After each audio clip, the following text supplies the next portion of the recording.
এই মুহূর্তে কৃষক বন্ধু প্রকল্পে রাজ্যে চাষিদের জন্য বিরাট বড় সুখবর। আপনি যদি একজন কৃষক হয়ে থাকেন এবং পশ্চিমবঙ্গ সরকারের কিষাণ বন্ধু প্রকল্পে নাম নথিভুক্ত করে রাখেন, তাহলে এই মুহূর্তে রয়েছে আপনার জন্য দুর্দান্ত সুসংবাদ। কৃষক বন্ধু প্রকল্পে খারিফ মরশুমে টাকা দেবার ফাইনাল তারিখ ঘোষণা করল রাজ্য সরকার। এই তারিখে টাকা পাঠাবে মুখ্যমন্ত্রী মমতা বন্দ্যোপাধ্যায় সমস্ত কৃষকদের ব্যাংকের অ্যাকাউন্টে। এছাড়া যে সমস্ত কৃষকেরা নতুন করে এই কৃষক বন্ধু প্রকল্পে নাম নথিভুক্ত করেছেন তাদেরকে টাকা দেওয়া হবে কি না তাদের ব্যাংকের অ্যাকাউন্টে, এছাড়া এই খারিফ মরশুমে টাকা কবে দেওয়া হবে তা বিস্তারিতভাবে জানতে পারবেন আজকের এই ভিডিওর মাধ্যমে।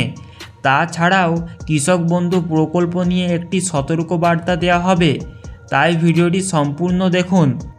আর ভিডিও শুরুতেই আপনার কাছে অনুরোধ করছি ভিডিওটিতে একটি লাইক করে দিয়ে চ্যানেলটিকে সাবস্ক্রাইব করে রাখুন, কারণ কৃষক বন্ধু সহ আরও অন্যান্য প্রকল্পের খবর আপনি সবার আগে পেয়ে যাবেন। প্রথমেই আপনাকে সতর্ক করে দিই বন্ধুরা, এই কথাগুলো মনোযোগ দিয়ে শুনবেন। কৃষক বন্ধু টাকা দেওয়ার নাম করে একটা প্রতারণার ফাঁদ পাতা হয়েছে। আপনি যদি সেই ফাঁদে পা দেন তাহলে কৃষক বন্ধুর 2000 টাকা পাওয়ার আশায় আপনার ব্যাংক অ্যাকাউন্টটাই খালি হতে পারে। মনে রাখবেন, কৃষক বন্ধু প্রকল্পে টাকা দেওয়ার জন্য সরকার আপনার কাছ থেকে কোনো ওটিপি, আধার নম্বর বা ব্যাংকের গোপন তথ্য জানতে চাইবে না। যদি এমন কোনো ফোন কল বা মেসেজ আসে, জানবেন সেটা প্রতারক, ভুলেও কোনো তথ্য শেয়ার করবেন না। এরপর আসা যাক কৃষক বন্ধু প্রকল্পে টাকা দেওয়ার ফাইনাল তারিখের দিকে।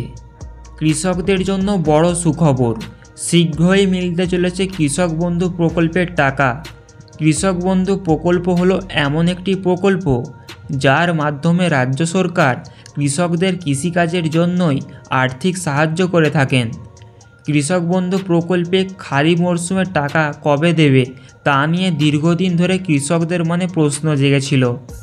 তবে চিন্তার দিন শেষ, অবশেষে সরকারের তরফে কৃষকদের জন্য এলো বড় খুশির খবর।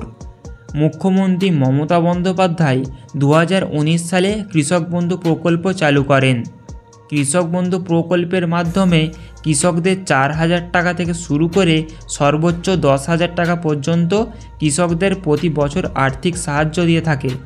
প্রতি বছর 2টি কিস্তির মাধ্যমে রাজ্য সরকার কৃষকদের ব্যাংকের অ্যাকাউন্টে টাকা পাঠিয়ে থাকে, একটি খারিফ সিজন এবং অপরটি রবি সিজন।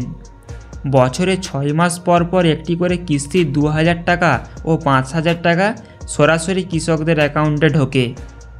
রাজ্যে কৃষি দপ্তরের সূত্রের খবর মারফত জানা গিয়েছে, এবার 2025 সালে খারিফ সিজনের টাকা কৃষকদের ব্যাংকের অ্যাকাউন্টে জুলাই মাসের 15 তারিখে দেওয়া শুরু করতে পারে রাজ্য সরকার।